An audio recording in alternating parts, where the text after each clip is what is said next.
Hi, good evening, good afternoon, good morning, everyone who joins the training today.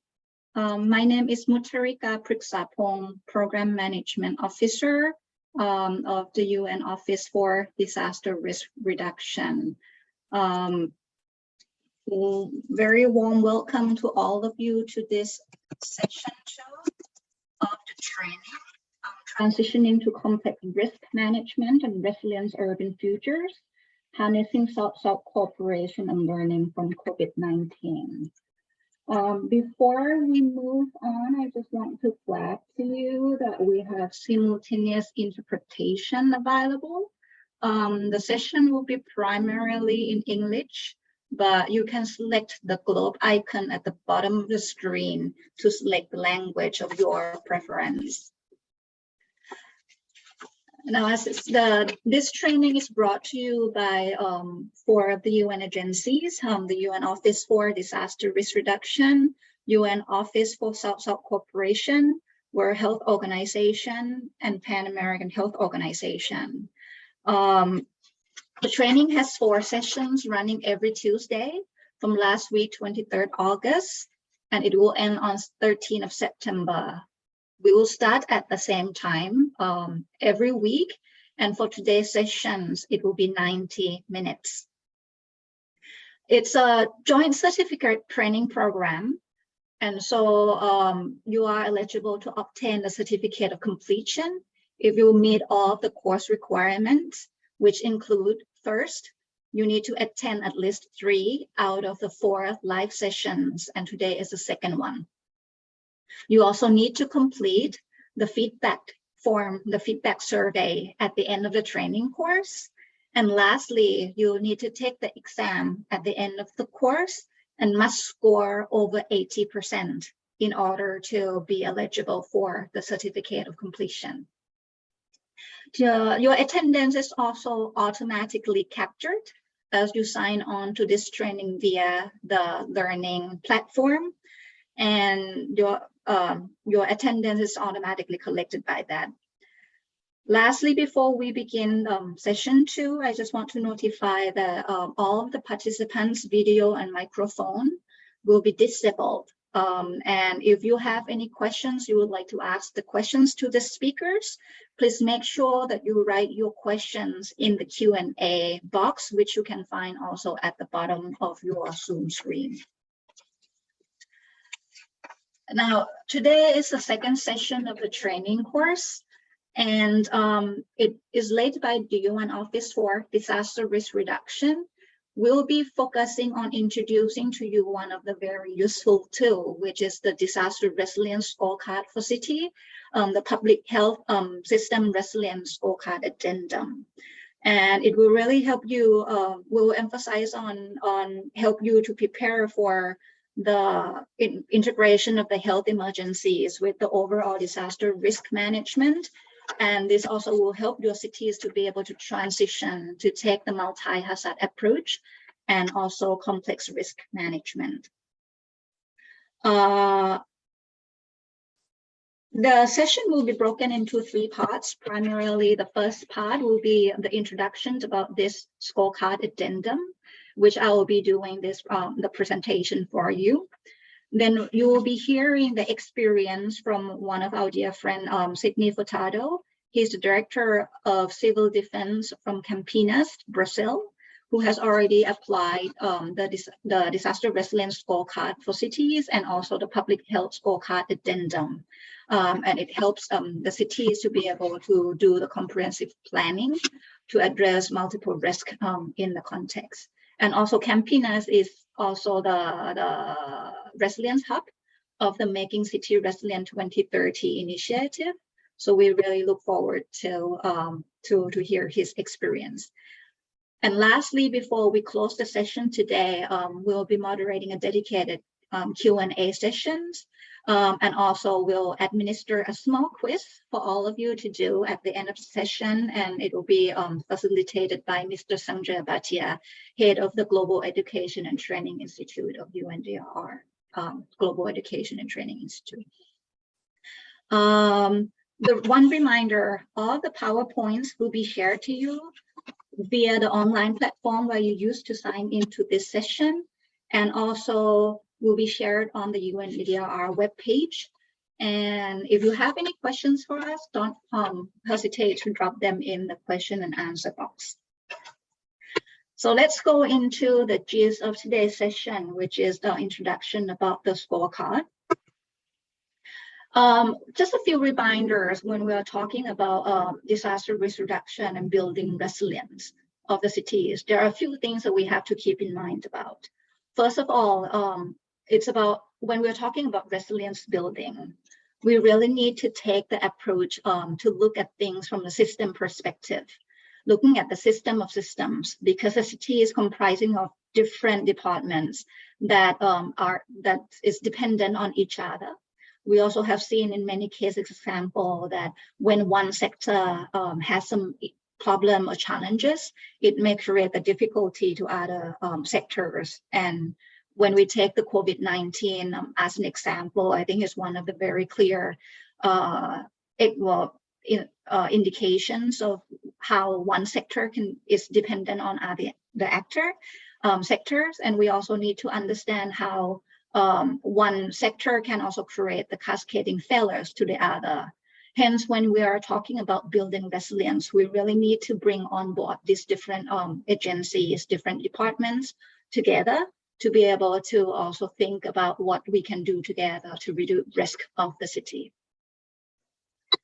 Another aspect that we should be reminded of when we talked about resilience building is that it's not only focusing on the acute shocks, like the hazard that may happen, or earthquake, floods, the pandemic, for example, but it has interrelation, and a lot of the ongoing social issues, environmental, economic, or even cultural issues may actually amplify the impact of the acute shocks that may happen in the cities. So when we are talking about resilience building, we have to look at not only the emergency preparedness or response to these acute shocks, but also take the more integrated angle on how we can actually get our city development to embed a lot of the risk information and make sure that we reduce these chronic stresses to reduce all the underlying factors of the cities at the same time. One last point before we move forward is that when we talk about resilience, we need to think about the long-term scale. It's not the one-time activities that you can do and say, hey, I'm done, I'm resilient. But it's a process that actually encompasses a lot of the time scale. There are things that you can build from like previous decades onward until like now, just immediately before any acute shocks may happen. And so we have to look at resilience also in terms of the long-term investment that also play out from the short-term, medium-term, and long-term impact to your cities. We need to really learn and improve all the time to make sure that our city continue to improve and become resilient and able to respond to any shock that the city is facing. Now, the approach that we would like the cities and local governments to understand is that we also have to understand what the concept about resilience is about. And when we say resilience building, what are the key basic things that the cities should be able to do in order to make sure that you cover the broad breadth of the areas of work that can bring you to cover different aspects of resilience building and be able to bring in multi-stakeholder in the game. And so it's very important that we started off by building the understanding and the awareness about this so-called 10 essentials for making cities resilient, which is basically the concept that helped to break down the term disaster resilience building into 10 tangible areas of work that you can process. Then once you understand the concept, of course, it will be very useful for cities to apply some tools to be able to diagnose and assess how good your city has been performing in terms of these different 10 areas of work, and what are the gaps areas that could be the room for your improvement. Then you'll be able to utilize this to create the evidence-based and need-based planning, which can help guide your implementation to make your city resilient moving forward into the future. So what is the 10 essential for making city resilient? Well, as I said, it's basically the 10 areas of work of which the cities can start doing to make sure these are the fundamental steps for resilience building. There are 10 areas of work, as I said. The first 3 in the green areas are tackling about the governance issues. So in essential 1 is promoting the cities to understand that you have to organize your planning, coordination mechanism, organization set up, and everything to accommodate this disaster resilience aspect.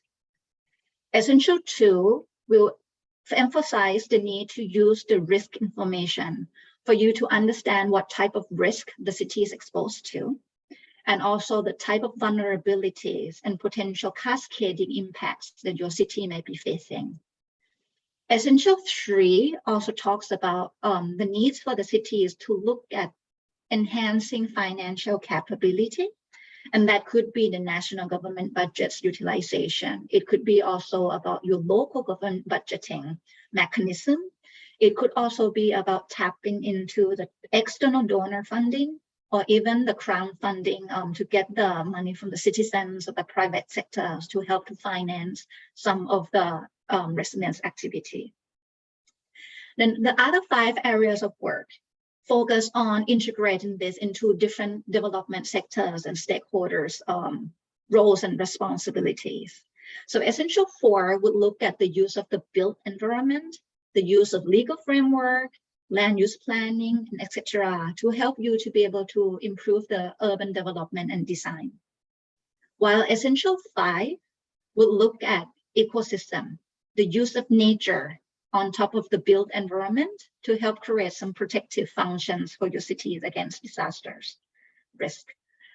And essential 6 and 7 would emphasize for the cities to focus on enhancing capacities, not only from the government agency or institutional perspective, but also how you can strengthen the capacity of the society, including the vulnerable groups, private sectors, enhancing the use of engagement of academia, embedding the curriculum in a lot of the training institutes, for example. Then lastly, on essential 8 within this integrated planning, essentials is on the resilience infrastructure. And this perhaps is one of the biggest in terms of who are the main players that can be part of implementing and helping the cities to build to strengthen resilience in terms of infrastructure.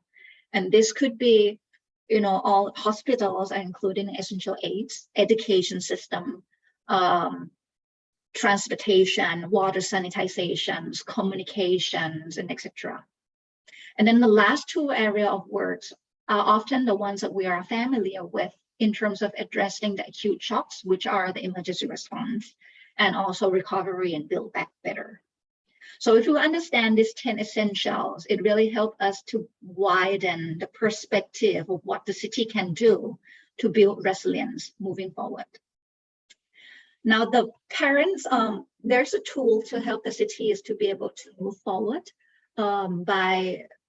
to assess the progress against these 10 essentials, and it's the Disaster Resilience Scorecard for cities. We call it short as a city scorecard.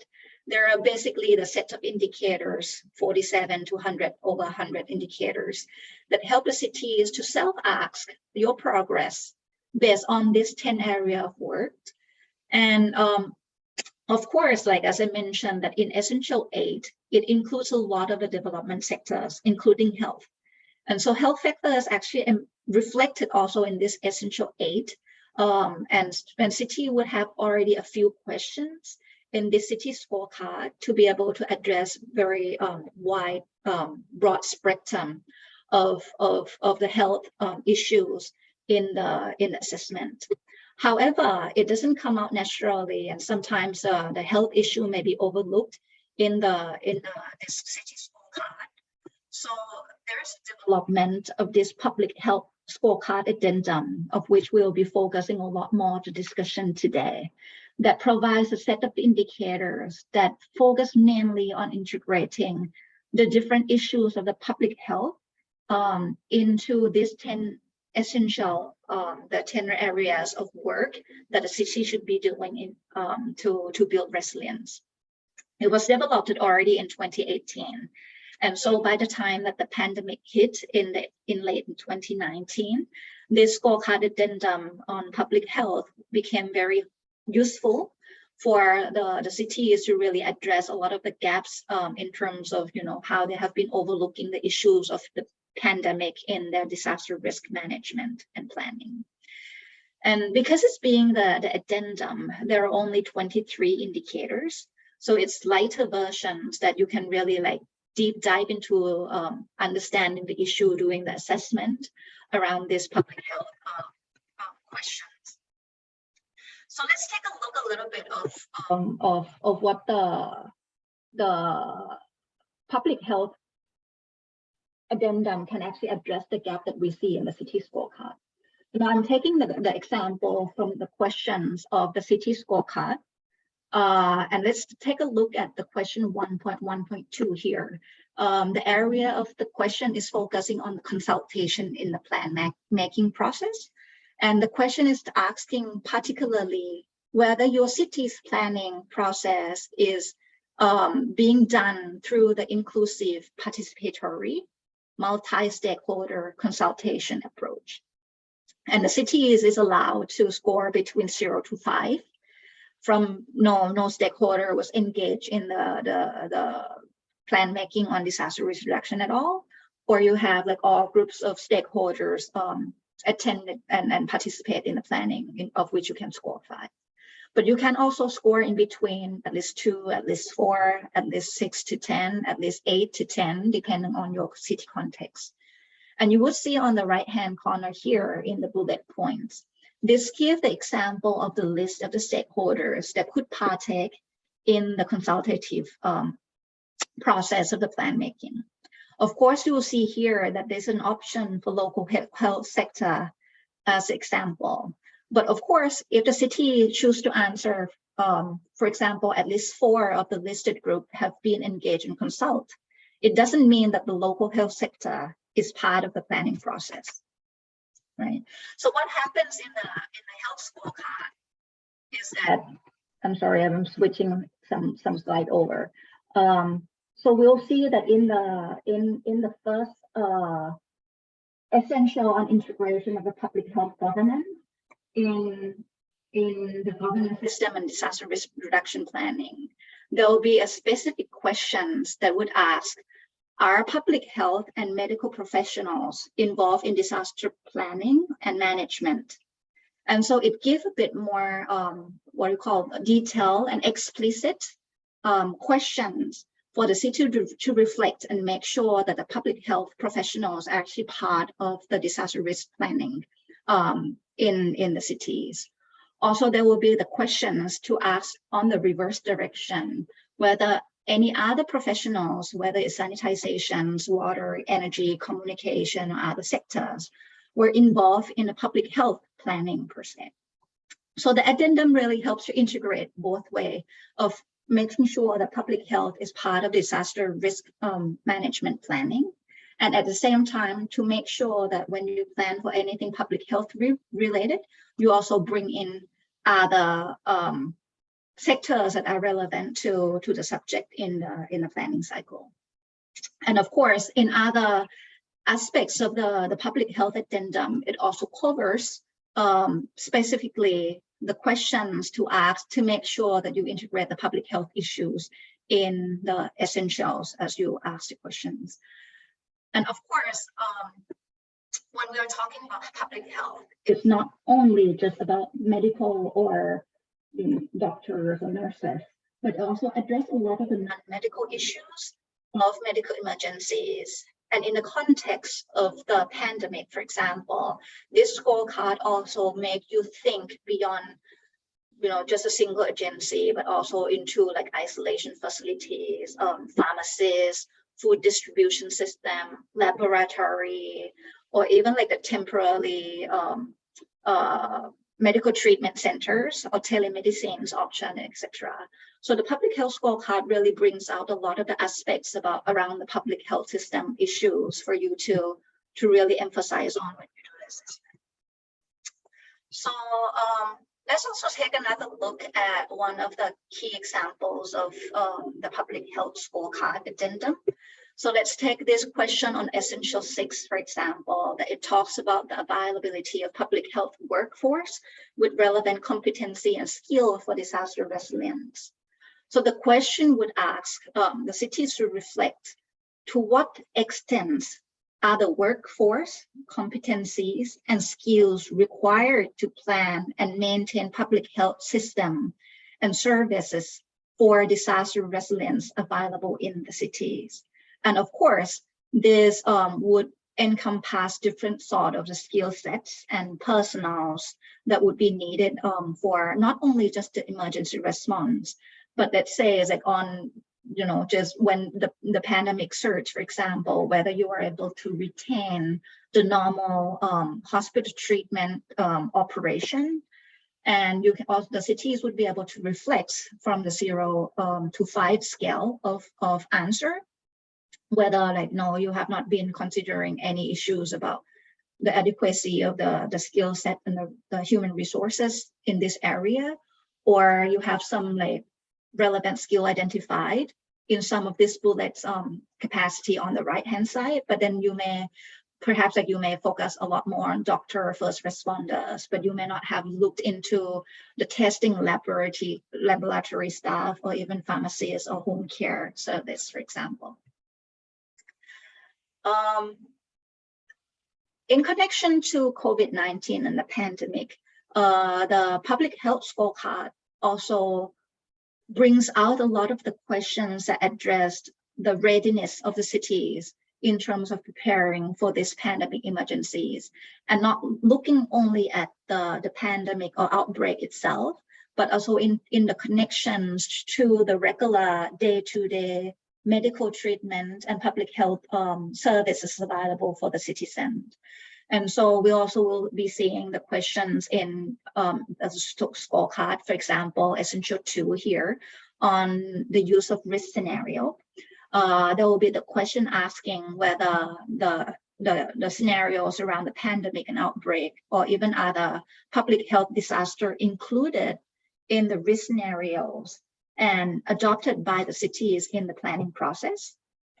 Right? And there are also, for example, indicator 2.2, whether the city has been taking into consideration of the public health impacts that may arise from disasters.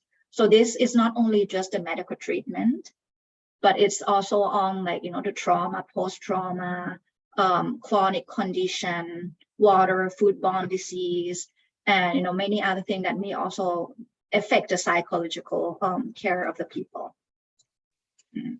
There are also many other questions related to this. For example, in Essential 8.2 on health facilities. So this is talking about the resilience infrastructure of the health system.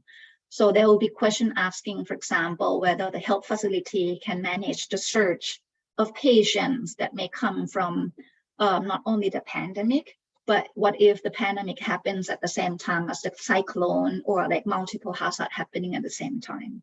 Whether you have like enough the capacity in terms of beds, and do you estimate, you know, how much loss you will have in terms of the critical beds, and how fast can you recover and be able to resume the operation of these health facilities during this crisis time, for example.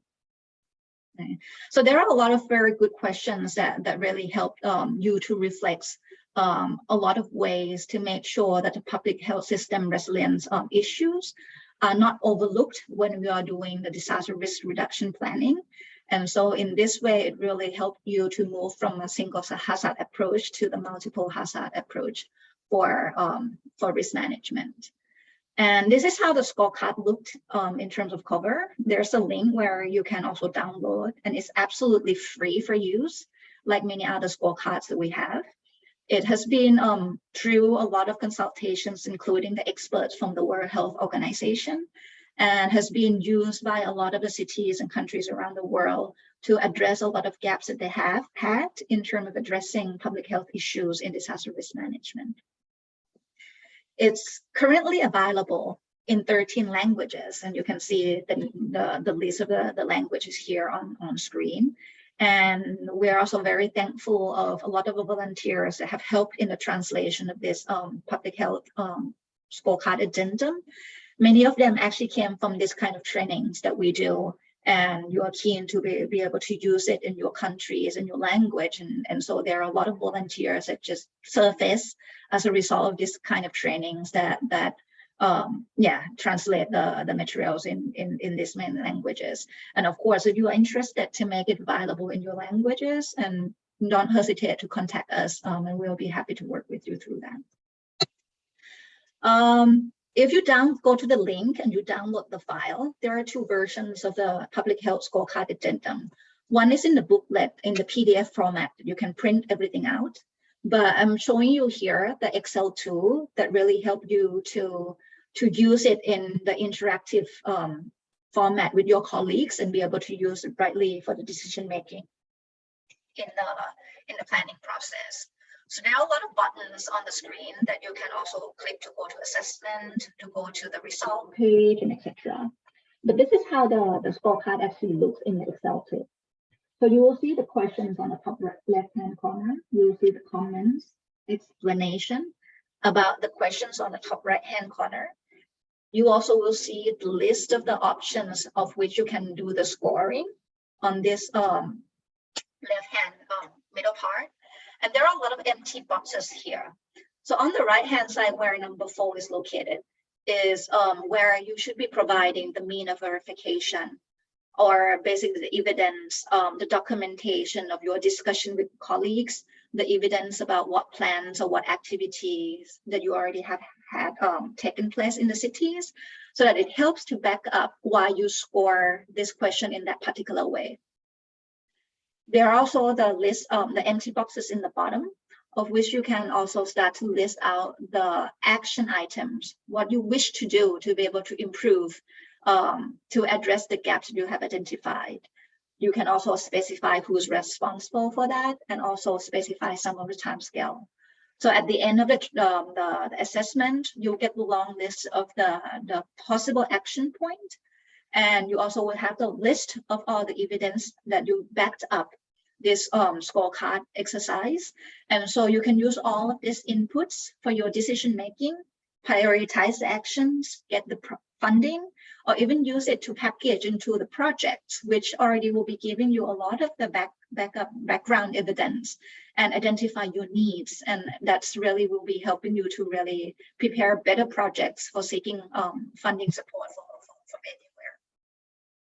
The Excel tool also has the button on the result, in which you can also see this kind of spider web graph that also show you the scoring. So the gray area is the potential scoring, the maximum score possible, and the purple area is the actual score that your city performed.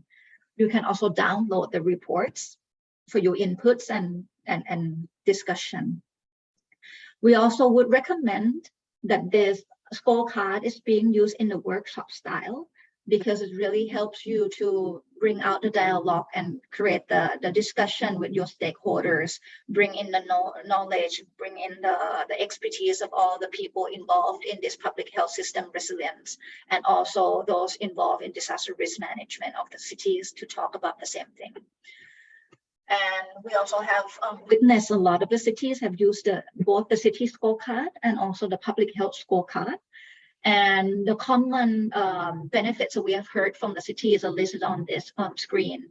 Basically, of course, you will get first thing the baseline measurements that identify all of your needs and your potential actions. But one of the very important points that we have heard from the city using this tool is that it does help to bring out the common understanding and raise awareness about resilience building across the multi-stakeholders. And you'll be able to also engage them in a lot of the disaster risk reduction, resilience building activities by having this kind of conversations with them. And of course, as I said, that it gives you the evidence. So it really leads to you to be able to develop a very comprehensive strategy or action plan that can guide you through your implementation. And I leave you also with a lot of the URL here that you can also take to look through more details about this scorecard and some of the experience of other cities that have been using. So thank you, and that's it for my part of the presentation. Maybe I'll pause here for a few question and answer in case that there is any burning question here, and perhaps can I pass it over to Sanjaya? Yes. Yeah, so one question is there any move to downscale the scorecard so that it could be used at scales lower than the municipal one? That can be used for? A scale lower than the municipal scale. Less than municipal scale. It's actually, the scorecard actually is very flexible. So if you read through the question, it's actually flexible to be used, and it can be used actually from the national government's perspective onward, and also can be adaptable to the community or like smaller scale onward. And you have the liberty also to look at the question and interpret it in the context is closer and closest to the municipality level or even sub-municipality level as you wish. Yeah. And there's another question, if there are any insights on how the scorecard has been used in different cities, countries. Yeah, so I leave you the link in the URL just at the back of the slide that has captured also a lot of the insights and expression of the cities that use the scorecard. But the most important thing now is that we will have one city sharing with us now how the scorecard has been used in the city and how it has been helping them moving forward in terms of doing a lot of the action planning and integrating the public health issues in their disaster risk management planning. So I would want to dedicate that questions to Sidnei for him to actually elaborate a little bit more, particularly from the experience of Campinas. Yeah. So, and I think, yeah, so then there is a question which I can take, what are the major tools for risk assessment in case of landlocked nations? So it depends. I mean, there are very sophisticated risk assessment tools like this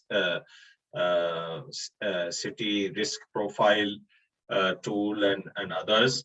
But also in a way, you can use the scorecard. It's a simpler quantitative way, but it does help to identify the risks and actually the gaps, because all these gaps are risks in your system. So as Mai mentioned, the system of systems approach, if anything is impacted, it will impact everything. So, so there are a lot of tools. Yes, go ahead. Yeah, I just have one more thing to say, as I see some of the questions asking about the comparisons of the scoring between the cities, Global South and Global North, for example. The one point that I forgot to mention is that this scorecard is not intended to create a benchmark and comparison between cities, but it's more or less the tools that you can use to compare yourself over time.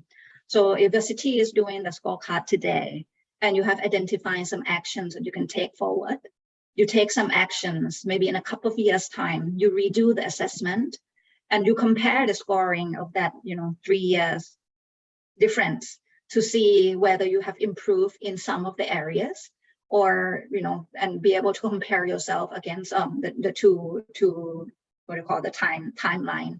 And that will be more useful for you to move forward for improvement than comparing it with other cities that may have different contexts and it's not comparable. Yeah. Yeah, okay.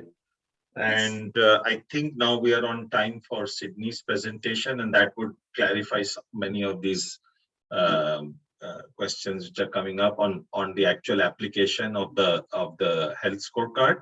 But at the same time, because there were many questions on other tools, so just let me inform all of you that there is the main scorecard, of course, and the preliminary and the detailed, and they both can be used. You can start with the preliminary. You can use the detail for the areas where you find great weakness. You don't have to do the preliminary and the detail to do the health scorecard. You can do it at any time. The health scorecard you can pick up tomorrow and start doing it. And yeah, and I think Sidney will be able to explain more. So Sidney, the floor is yours, or as they say, the screen is yours. Yes. So before Sidnei begins, let me reintroduce him a bit. So Sidnei Furtado Fernandez, he's the director of the Campinas Civil Defense Department. And also he holds a lot of regional expertise to support a lot of other municipality and region in Brazil in disaster risk management. And he has been involved in this field for over decades. So you will be hearing a very rich experience from him and the city of Campinas, which is also the resilience hub of Making City Resilient 2030. So over to you, Sidnei. Bom dia a todos. Yes, we can hear you. Can you please also make the presentation in English, please? Thank you. Gostaria de agradecer o convite e passar um pouco da experiência da cidade de Campinas, que é uma experiência que foi bastante difícil, nós trabalharmos a pandemia junto com a realização do Scorecard. E realmente o Scorecard ajudou a nós identificarmos as lacunas e as dificuldades que nós tivemos durante o enfrentamento da Covid.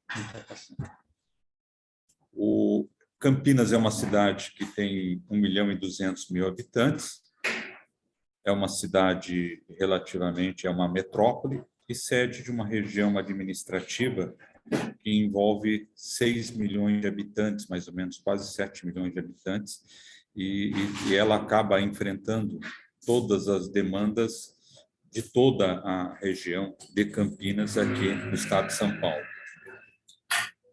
Essa é a nossa cidade.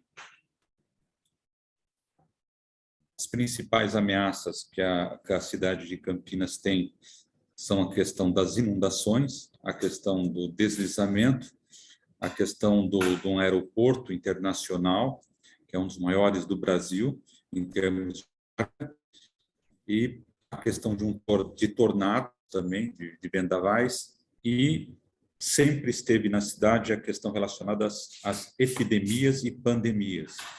Tanto que, no século XIX, a cidade tem como referência o símbolo da ave fênix, da mitologia, que representa o renascimento depois da pandemia que assolou a cidade de Campinas. Então, foi algo extremamente difícil para a cidade. Então, nós temos um histórico de resiliência muito forte em relação à própria simbologia da cidade de Campinas.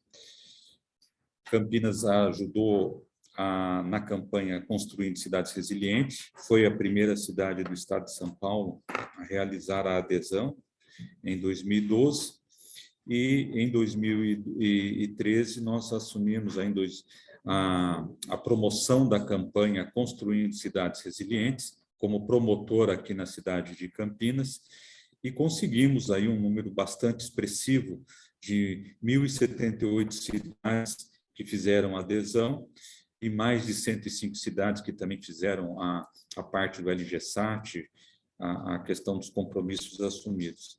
E atualmente, na iniciativa Construindo Cidades Resilientes, nós estamos aí com mais de 60 cidades aqui da nossa região que já fizeram adesão aqui com o apoio da cidade de Campinas.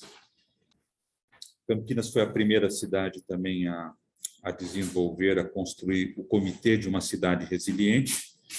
Nós fizemos essa envolvimento com o comitê, onde envolve todas as secretarias municipais. E aqui é o grande diferencial para a realização do Scorecard de Saúde, porque nesse momento nós conseguimos integrar todos os órgãos da administração pública. Então, fizemos um investimento muito forte em sistemas de alerta. Então, nós aumentamos, ampliamos a capacidade de sistemas de alerta da cidade, todas aquelas vulnerabilidades que eu apresentei anteriormente. Para cada uma daquelas vulnerabilidades, nós temos que apresentar planos de contingência, e isso envolvendo o Comitê da Cidade Resiliente. A diminuição de área de risco na cidade de Campinas foi de 64% em questões relacionadas a inundações e deslizamento de terra. Então, foi um número bastante significativo. tivemos esse reconhecimento, principalmente o prêmio Sasakawa, que foi em 2019, foi um prêmio muito importante para o Brasil, para a cidade de Campinas, e agora, recentemente, também nós conseguimos a certificação de Centro de Resiliência.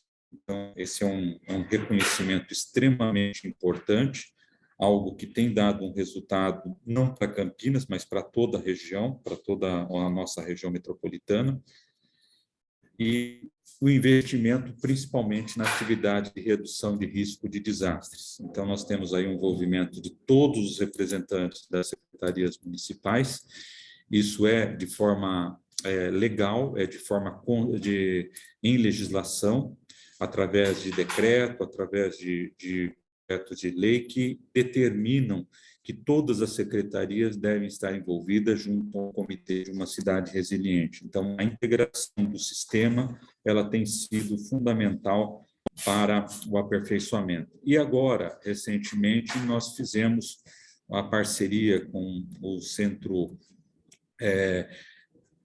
de Pesquisa e Desastres com a Unicamp. Foi um trabalho longo, um trabalho de pelo menos mais de 10 anos de tentativa junto ao governo do estado e à universidade, e agora, faz 2 anos, nós conseguimos aí um convênio, e isso tem dado um resultado também bastante positivo com o envolvimento com a área acadêmica.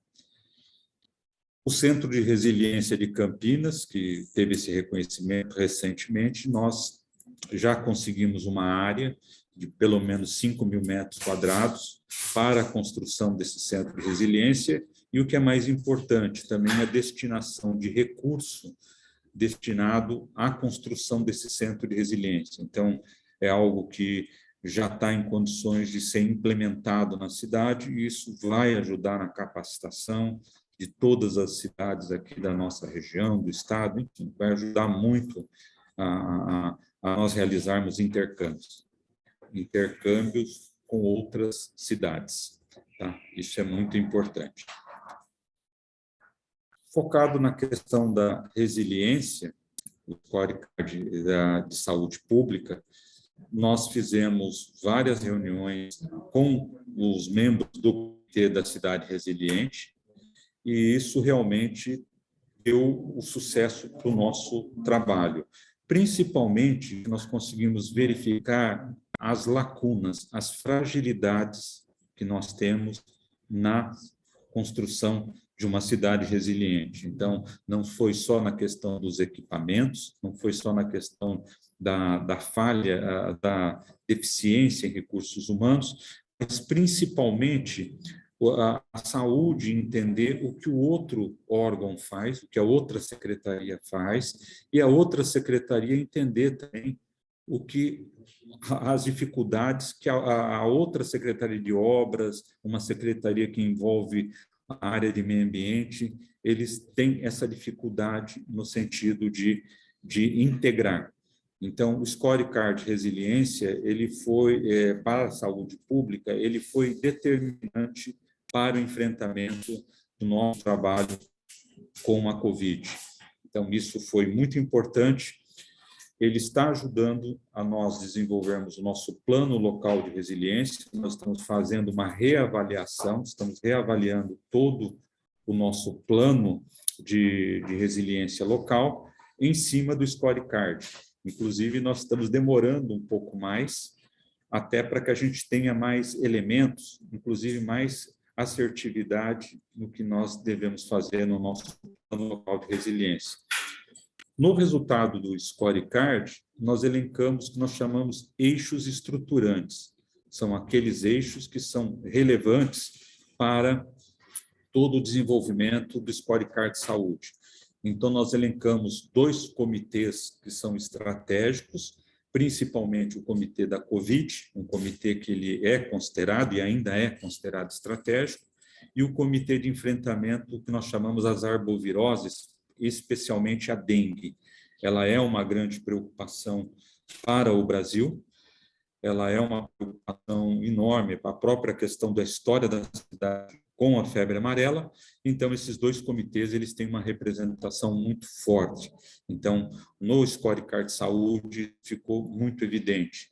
A outra questão é que o centro de resiliência será o centro de capacitação, de formação de todos os agentes públicos e a comunidade em geral. Esse é um outro eixo estruturante, no sentido de que a gente possa caminhar de forma mais ampla. A outra questão que nós temos é o Centro de Informações em Saúde Pública, que envolve, inclusive, o EIOS, que consegue trabalhar um trabalho que está sendo feito com a OPAS em Campinas, que é da OMS, que desenvolvendo um sistema de inteligência em saúde pública. Nós estamos trabalhando muito nesse sentido, integrado com o Comitê da Cidade Resiliente, estamos fazendo várias reuniões, vários desenvolvimentos, inclusive, em tecnologia, no sentido de que esse sistema de inteligência ele, efetivamente se implante na cidade de Campinas. Outro sistema que foi também considerado estruturante é o chamado SIGEL. É um sistema de informações de monitoramento da fauna silvestre, ou seja, qualquer incidente, qualquer ocorrência envolvendo animais na cidade, ele representa uma preocupação de uma possível circulação de vírus, de qualquer outro vírus. Então, automaticamente, ele entra nesse sistema, nessa plataforma, e automaticamente o governo federal, o governo estadual e o governo municipal, eles fazem uma verificação daquele tipo de ocorrência e que nós chamamos eventos sentinelas. Então, isso tem dado um resultado muito bom e agora nós estamos na fase de capacitação da comunidade, principalmente as pessoas que moram em áreas mais vulneráveis, principalmente as questões como a febre amarela, como qualquer outra ocorrência que possa representar uma circulação de vírus. E o outro eixo que nós consideramos estruturante com o Scorecard Saúde foi o desenvolvimento de planos de ação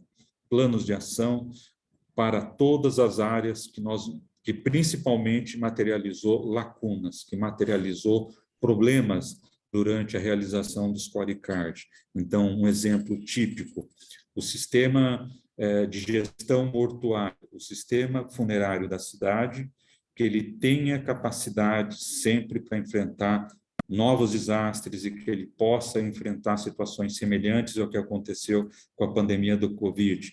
Então, nós estamos fazendo uma reformulação desse planejamento. E outros protocolos, principalmente envolvendo ação integrada de fiscalização entre diversos órgãos da administração pública, para que a gente possa efetivamente se antecipar e ter um alerta precoce, uma ação mais preventiva e mais integrada. Isso foi algo muito importante que o Scorecard Saúde desenvolveu para todos os integrantes do comitê. Aqui é um modelo de protocolo, como adotamos principalmente o comitê COVID, são 12 eixos temáticos que são relevantes, e aí nós temos as diversas secretarias, os diversos municipais que são integrados nesse comitê, que nós denominamos eixos temáticos. Então, nós temos o eixo da área hospitalar, o eixo da área de desinfecção, a área da gestão mortuária, a área de fiscalização. Então, esse trabalho ele é feito durante todo o tempo da pandemia, agora reúne de forma mais episódica. E foram, durante a pandemia, durante todo esse período, foram 230 reuniões presenciais, todas as reuniões que são registradas, temos relatoria de todas essas reuniões, tudo é devidamente registrado, fotografado, para que a gente tenha um registro da tomada de decisão adotado por todos os membros do comitê. Aqui é o que nós chamamos do sistema EIOS, que é o do CIEBS, que é o Centro de Informações Estratégicas de Saúde Pública, de Inteligência em Saúde Pública, que esse aqui tem sido um trabalho muito importante no sentido da prevenção de novas pandemias na cidade e na região de Campinas. Então, como eu já falei anteriormente, nós temos aí um consultor da OMS nos apoiando nesse trabalho. Isso tem sido extremamente positivo no desenvolvimento de uma inteligência em saúde pública. Aqui é uma questão bastante interessante que nós fizemos a semana passada, uma revisão do Scorecard Saúde, e adotamos a metodologia de prospecção de cenário. Então, nós trouxemos uma lista em termos de planejamento estratégico e verificarmos as principais lacunas, as principais deficiências e imaginar uma melhoria nesse sistema para os próximos 5 anos. Então, é uma proposta de revisão, é uma proposta que cabe sempre uma reflexão para um planejamento estratégico, e isso nós já adotamos na própria Defesa Civil. Nós fazemos sempre um trabalho de prospecção para 5 e 10 anos. E agora a nossa ideia é desenvolvermos isso também com o Scorecard. Quer dizer, os indicadores do Scorecard, eles se qualificarem com indicadores de prospecção para saber se nós teremos um cenário mais positivo, mais negativo ou neutro, ou que aquilo não irá acontecer. Então, é uma maneira de nós trabalharmos no sentido de um planejamento mais estratégico. Aqui é o sistema que eu já falei do sistema de monitoramento de fauna, que é um monitoramento que nós estamos fazendo muito para as emergências zoonóticas. Esse é um trabalho fundamental que envolve saúde única. Então, nós estamos investindo num dos eixos do Scorecard, que é o chamado saúde única, que envolve a área ambiental, a área da saúde humana e da saúde animal. E isso tem dado um resultado positivo. Esse nós realizamos um simulado, agora, o ano passado, uma simulação de um simulado de saúde pública envolvendo a febre amarela. Então, a identificação de animais mortos numa determinada região indicou uma simulação de um possível vírus da febre amarela no nosso município. Então, percebam que aí desenvolveu ações de busca ativa em outros órgãos da administração pública e o envolvimento com a área de zoonoses da Prefeitura de Campinas. E aqui nós mostramos também, nós estamos treinando equipes de defesa civil para esse tipo de trabalho de busca ativa, ou seja, apoiar a Secretaria da Saúde, caso tenha alguma ocorrência de maior destaque na cidade, que eles possam efetivamente apoiar no sentido de localizar um possível animal morto que possa estar transmitindo um vírus. Agora, nós estaremos realizando amanhã, especificamente amanhã, uma simulação de emergência em saúde pública, dessa vez envolvendo uma questão de um material radioativo numa determinada região, e onde diversas ações serão adotadas pelas diversas secretarias municipais que envolvem o Comitê da Cidade Resiliente.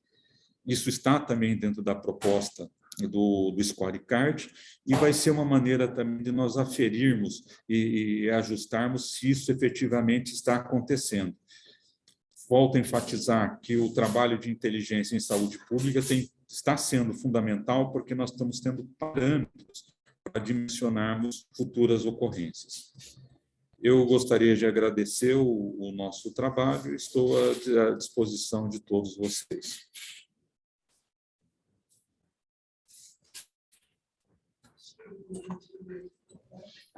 Thank you very much, Sidnei.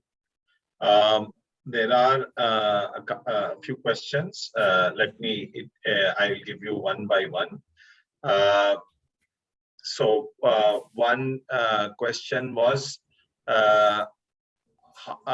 like, what were some of the challenges working with the health department, and how was Campinas able to have the health personnel appreciate work outside their normal work, which is vaccination, treatment of diseases, so that they were able to embrace interconnectedness of the health systems with other urban systems. So if something you can talk on that. Thank you.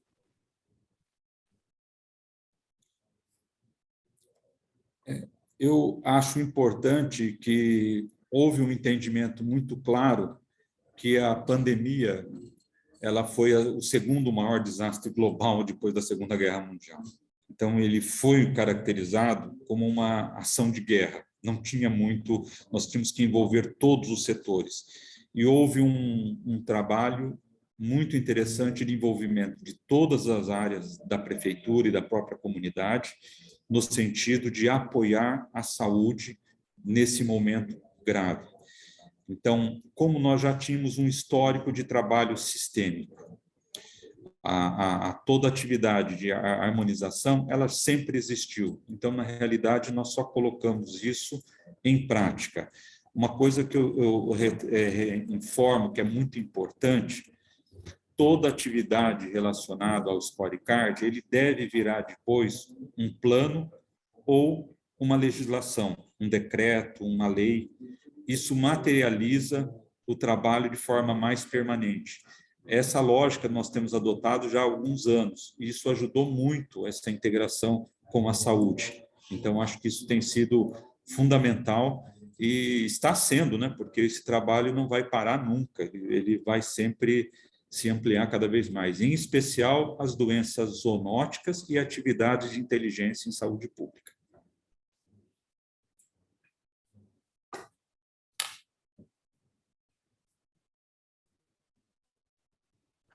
Thank you very much. And another question is, how has Campinas managed to remain resilient against potential political influence? And the context is that in many countries, we experience that politically inclined staff are in the positions, and then they do not allow the system to function efficiently. But in Campinas, it has been functioning very well. So how are you getting the political commitment in place? Eu diria que em Campinas, ao longo de 18 anos, 4 prefeitos, 4 autoridades do município não completaram o mandato. Faleceram ou foram retirados do cargo.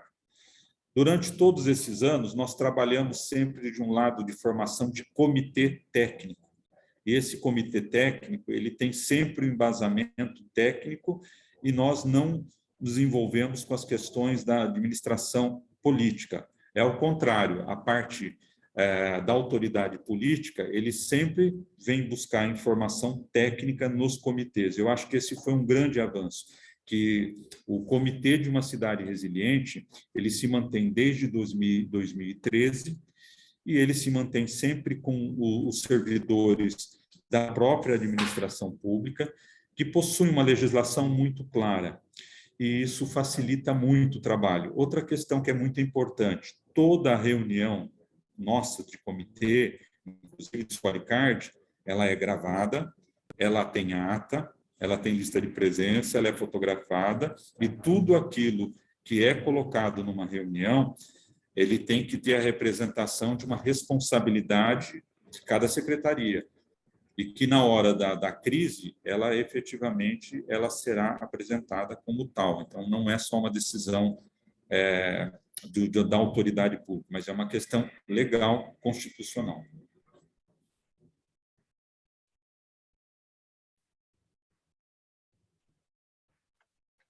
Thank you. There is another question asking how effective was the health simulation exercise that you had done, and as compared to the challenge of COVID. So did it help you in that in the COVID response? Over.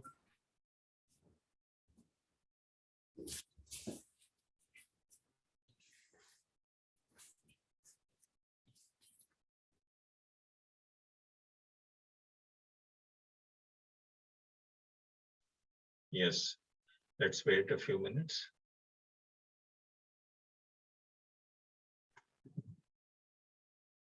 Sidnei is there. Sidnei, can you? Oh, have we lost him?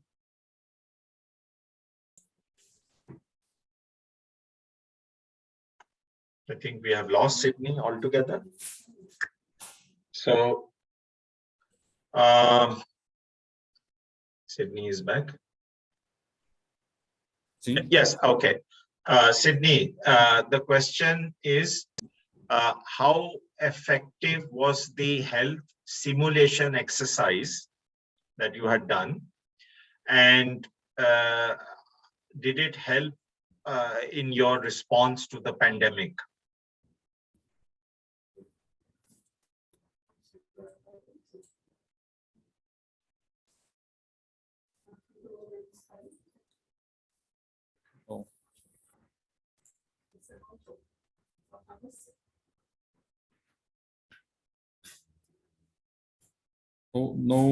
Não consegui pegar a pergunta.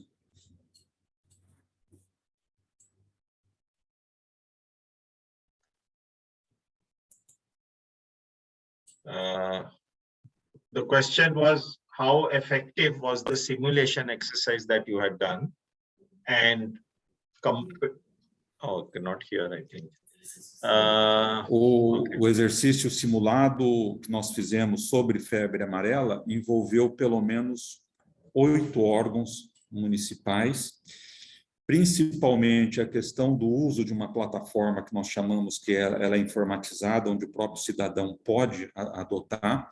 Ele fotografa o animal que está morto, aquilo entra num sistema de uma rede de saúde pública e automaticamente os serviços de emergências se deslocam para aquele local para fazer o isolamento da área e fazer todo o procedimento a ser adotado por todos os outros órgãos. Qual que é a grande dificuldade? Os outros órgãos entenderem o que a saúde faz, qual que é o protocolo da saúde, inclusive da sociedade. Eu acho que isso foi muito importante. Então, por exemplo, o uso do drone, ele ajuda a localizar, a melhorar a rota, mas principalmente você fazer uma predição, você imaginar que o vírus ele pode estar circulando e pode chegar em tantos dias em outra cidade. Então, o vírus da febre amarela. Então, essa identificação, esse formato de trabalho que a saúde faz, os outros órgãos não tinham conhecimento. Então, acho que isso foi muito importante e nós estamos investindo muito nisso. Quer dizer, que a comunidade, ela, ao detectar qualquer animal morto em qualquer área silvestre da cidade, numa área rural da cidade, ele informe os órgãos de emergência e aquilo ser tratado como uma prevenção de uma possível epidemia ou pandemia. Então, isso acho que foi muito importante. O simulado que nós faremos amanhã, ainda nós vamos mensurar a sua capacidade, que esse vai envolver mais secretarias, vai envolver pelo menos 15 secretarias municipais, com um assunto mais complexo, que seria a localização de uma cápsula de Césio 137 numa determinada região.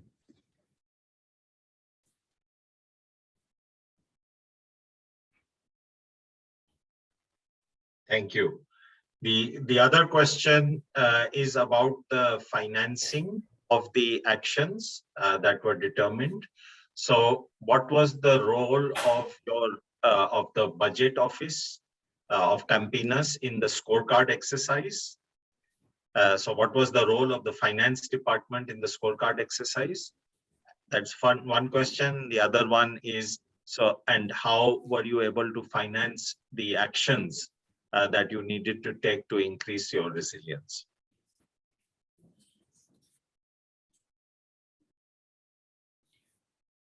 Nós temos a Defesa Civil é ligado diretamente ao gabinete do prefeito. Isso facilita muito as ações. A outra questão é que nós trabalhamos os 10 passos da construção de uma cidade resiliente e nós trabalhamos sempre nos 3 primeiros passos básicos. Primeiro, governança. Efetivamente, se o gabinete está convicto, vai apoiar as nossas ações. Segundo, a que nós queremos? Qual é a ameaça que nós vamos trabalhar? Que efetivamente o trabalho de maior preocupação do município. E o terceiro, de onde vem a fonte de financiamento. Isso é básico em qualquer atividade dos 10 passos que nós desenvolvemos. Então, nós conseguimos o financiamento, principalmente para a construção de um centro de resiliência, com recursos vindos da área de meio ambiente, da própria prefeitura. Nós auxiliamos a área de meio ambiente com a identificação de imagens de incêndio por satélites. E isso gera, inclusive, notificações. Então, isso traz recursos também para a área de meio ambiente. Então, essa parceria existe. Agora, uma parceria que foi fundamental foi a parceria com a região metropolitana.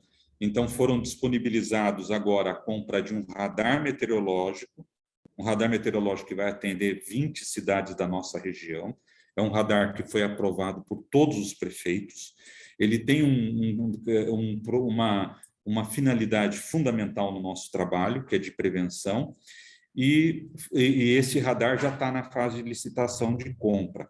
E agora foi aprovado mais 2 milhões também para as 20 cidades, que é a construção de salas de COI, Centros de Operações de Emergência, para que a gente possa, as 20 cidades, se integrarem às ações que a saúde faz.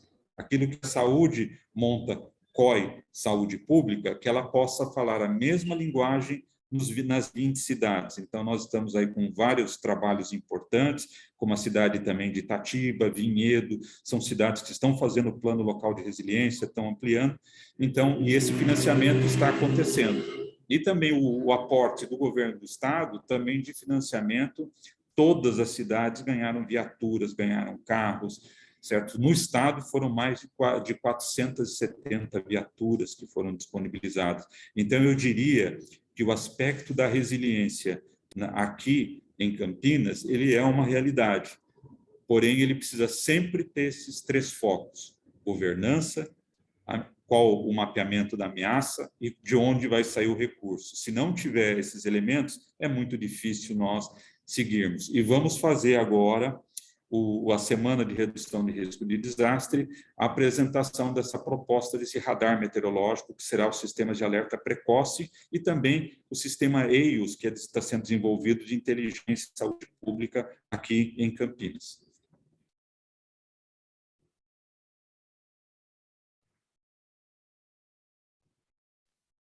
Okay, thank you.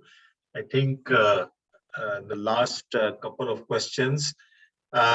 Firstly, what were the challenges that you faced in mobilizing the citizens, the communities, into taking part in all these activities, and how did you address those challenges? And the second question is about the committee that was formed. So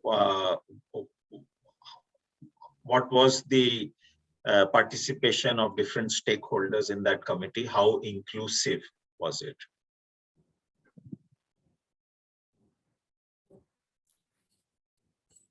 Eu digo que a Campinas tem uma característica muito importante. Ela possui em torno de 40 conselhos municipais de diversas áreas, em diversos segmentos, dos idosos, das crianças, tem diversos, mais de 40 conselhos.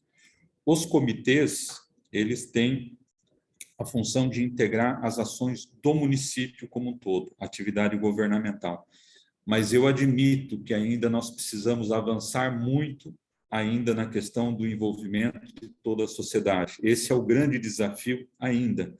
Esse trabalho que nós estamos desenvolvendo com a área de monitoramento de eventos sentinelas para animais, esse é um trabalho que nós estamos fazendo com a comunidade e tem dado um resultado muito bom. O outro que nós estamos fazendo é ter um sistema telefônico que funciona 24 horas, onde qualquer anormalidade o cidadão pode ligar e haverá uma resposta também do cidadão. Então, isso é algo que nós estamos investindo de forma muito forte. Nós temos 29 servidores que trabalham 24 horas só nessa atividade de monitoramento. 24 horas tem gente monitorando tudo o que acontece, seja chuva, seja uma epidemia, seja uma ocorrência de maior vulto. Então, isso é uma característica que é a maneira que nós trabalhamos para que a sociedade esteja envolvida. Ela tem que ter um canal de comunicação 24 horas com o poder público.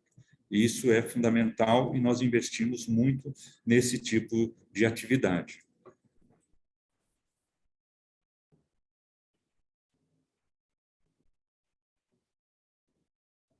Okay, thank you. I think one last question is, when you did the simulation exercise, did you find many gaps which you then needed to address after the exercise?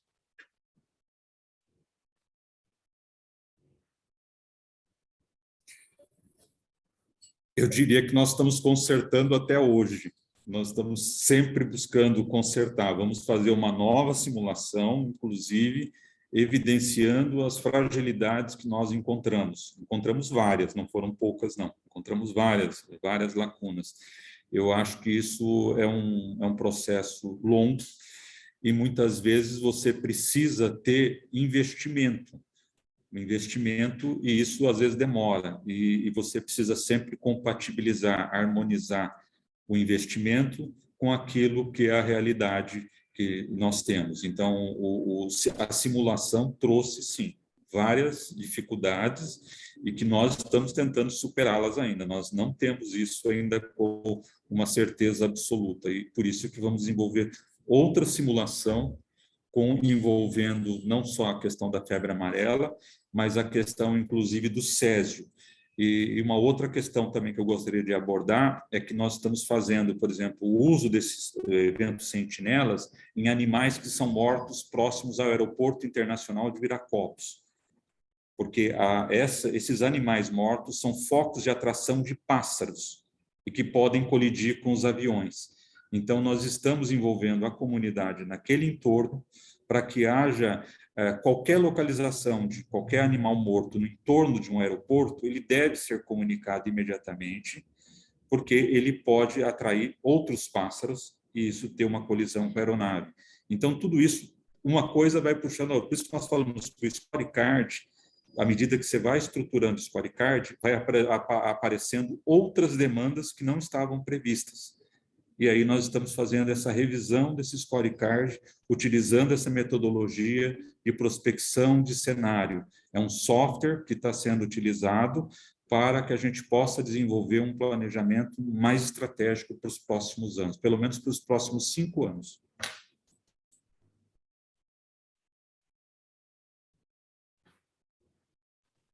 Thank you very much, Sidnei. That concludes the questions that have been asked about you. Thank you very much again, because I think just the number of questions that have been asked shows how much your experience has been inspirational to all the participants.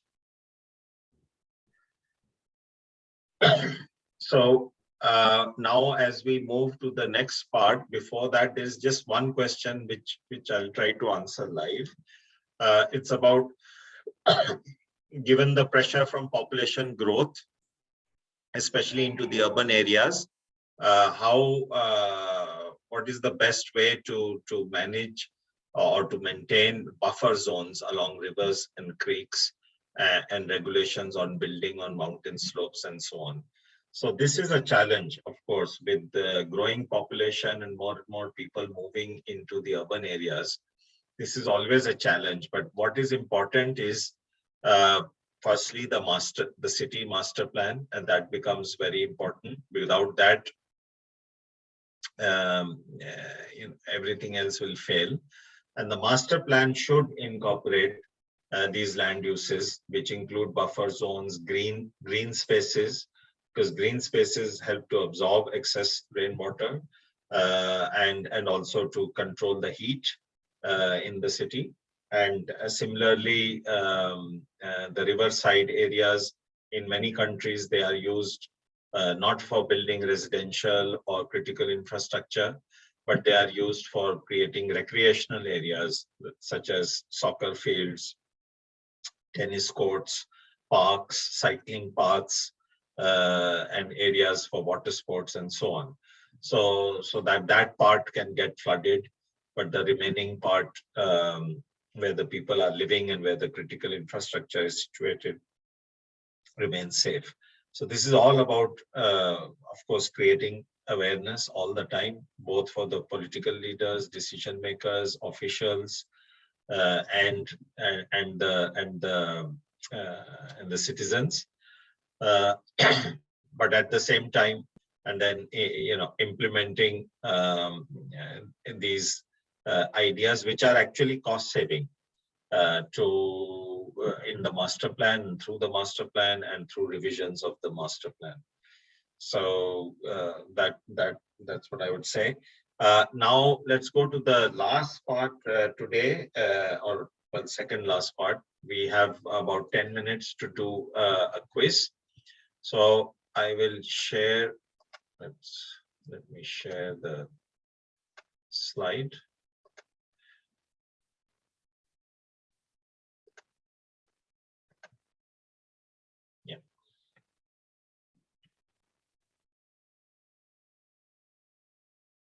Why is it not showing? So, there's some problem with the. Okay, maybe. Let me screen share for you, Sanjaya. No, it will work without the full screen. I think it can. If everyone can see, then it's okay. Or you want to share? Yeah, let me share because the QR code has to be visible. Give me a second.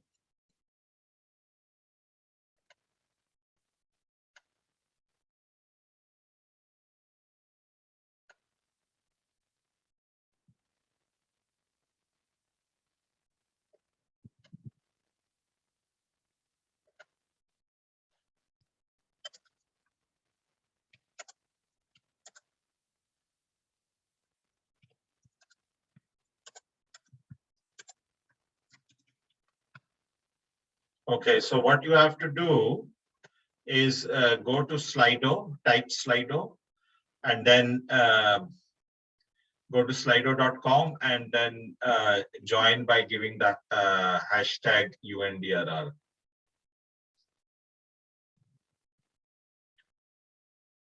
So you can do it on your PC, you can do it on your mobile phone. www.slido.com.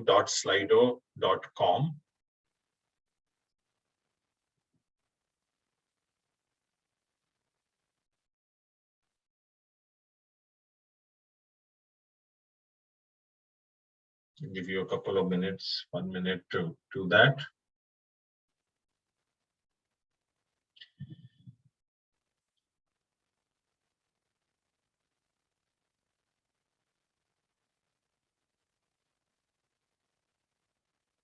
No quiz is showing. So yes, we will. Yeah, now you see everyone, we are seeing the names of people who are joining. So 53 people have joined so far, now 69, 83. Keep joining.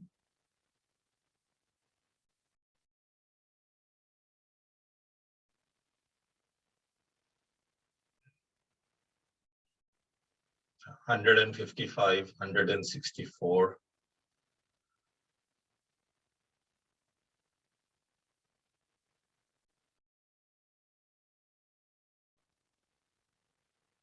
More than 200 now.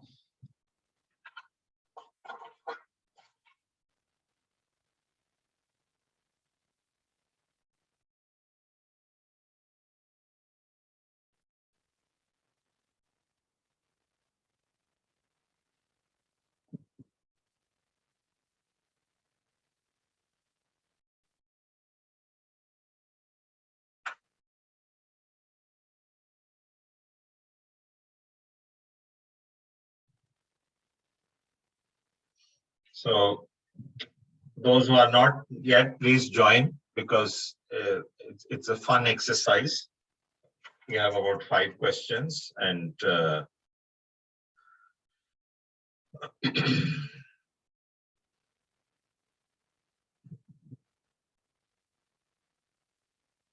we have more than 300 joined now.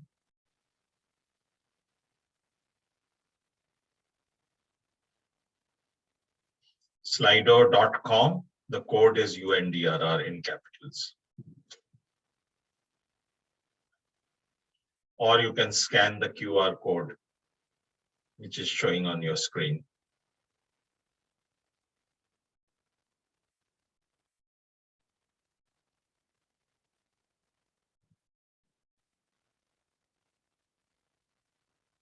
I think we'll start with the questions now. So the first question, these are all the questions are true or false. So the first question is, the health scorecard can help cities understand the baseline and identify actions to improve resilience. True or false? So you can now vote.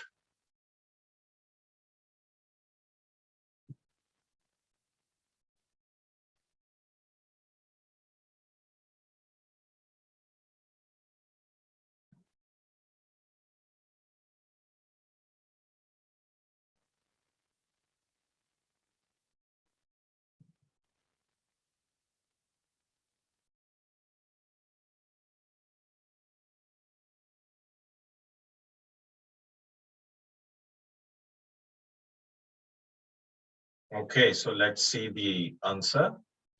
So yes, it is true. The scorecard, what it does is it creates a baseline also, which you can then, somebody had asked also in the Q&A, but you can do the scorecard again after 3 or 4 years. And then you can compare with the baseline and see the improvement also. And some countries are doing that, exactly that. For example, Mongolia has done the scorecard with their cities 2 years ago, and then they repeated it, and then they compared the differential in the baselines. So, so that is one way to do it. Next, please. So, true or false? Resilience is a long-term investment, and even if your city scores very high today, the situation may change in the future. Do you think that is true or false?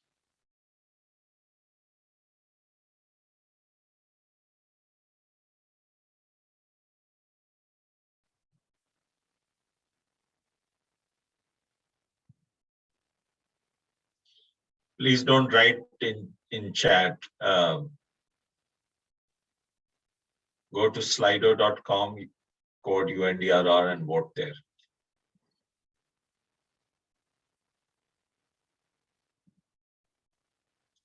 Okay, so yes, it is true, because resilience, the situation may change. So today you do an assessment, a risk assessment. Tomorrow, you know, after a few years, the population demographics in the city might change. A nuclear power plant or an oil refinery might be established in the city, which again changes the risk profile, or a chemical plant, there might be more senior citizens, or there might be more, there might be displacement issues, and a large number of people move into the city.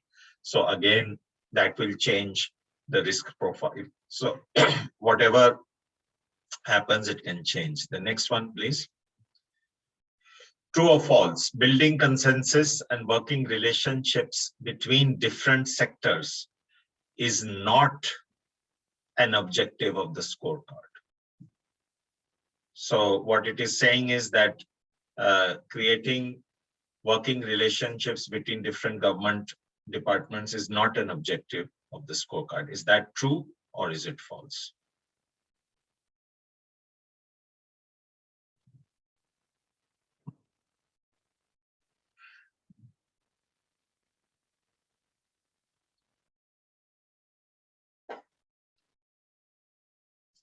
Okay, let's see. It is false. And so it is a trick question, because building the working relationship, breaking down the silos between different government departments is an objective of the scorecard. When they sit together, they discuss the resilience of the city, they do the scoring exercise. All of this creates personal relationships, which become very important later. So next question, please. Number 4. True or false? Using the scorecard is an important step towards developing bankable projects and financing for risk reduction. Is that true or false? So does the scorecard help you move towards developing bankable projects?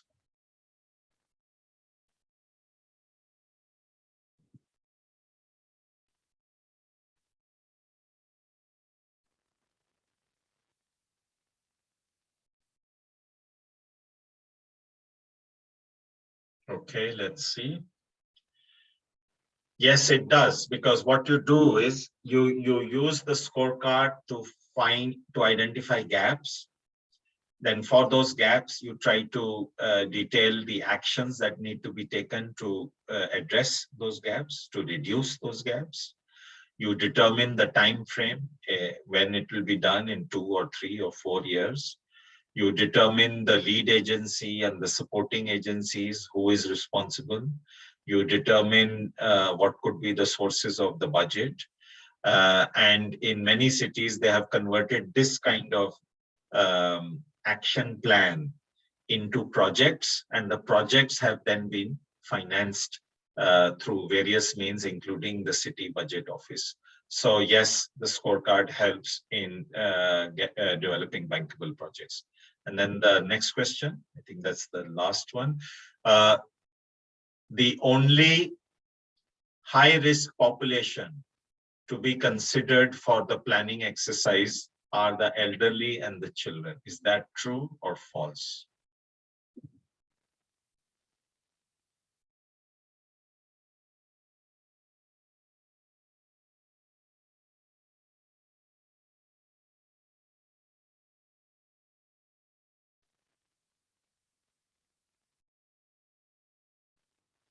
Okay, let's see. We can see the result now. Yeah, it is false, because elderly and children are of course high risk, but extremely poor people are high risk. People with chronic diseases are high risk. People living alone or single parent family are also high risk. So there are many vulnerable groups. And elderly and children are part of it, but not the only ones. So that is false. And I think that ends the quiz. So with this, I want to again thank you all for your active participation and hand over to Mai for closing. Thank you. And hope you guys also get a lot from the sessions today. So we did cover the introduction of the Public Health Scorecard Addendum, which is a tool of which would be very useful for you if you want to move forwards in terms of integrating public health issues and disaster risk management for the city. We also heard the experience from Sidnei from Campinas on a lot of ways that Campinas has been taking actions in terms of making sure that they're moving towards complex risk management. And also did get to recap a little bit of what we have learned today, that the scorecard is actually the tools to help you move forward, and it's for the long-term resilience building process, because the score can change in the future if you're not doing anything, or even if you do anything, the score will also change to be improved in the future as well. So next week will be already session 3 of the training, of which we will be focusing a lot more in terms of understanding, getting the case about the approach to get the whole of the society and multi-sector engagement to all hazard health emergency preparedness in urban settings. And it's the session that will be led by our colleagues from the World Health Organization and Pan American Health Organization, PAHO. And they will be covering some key concepts about health emergencies and disaster risk management, particularly focused in connection with the resilient cities concept. They also will bring in some good practices on how you can strengthen health emergency preparedness in the cities and urban setting, as well as also identifying some of the key effective strategies to help you increase this urban resilience, and particularly focusing on hospitals in the cities. So once again, before we leave, this is the joint training program. So make sure that you attend at least 3 out of the 4 sessions that we provide, and you'll complete the survey at the end, as well as the exam at the end of the training course to obtain the certificate of completion. And you also will be receiving a weekly broadcast from the course organizer on the training materials, and also detailed information about the session that is coming forward next week.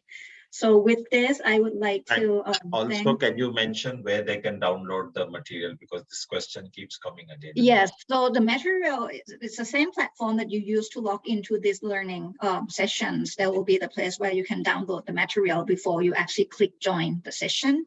There also have been links in the chat. Linda, if you can help also drop the links on the particular website from also UNDRR website, learning platform, Google Drive, that contains all of these training materials that you can download. And the link also is normally shared in the broadcast that the organizer sent to you on a weekly basis. So do check your email also for the links.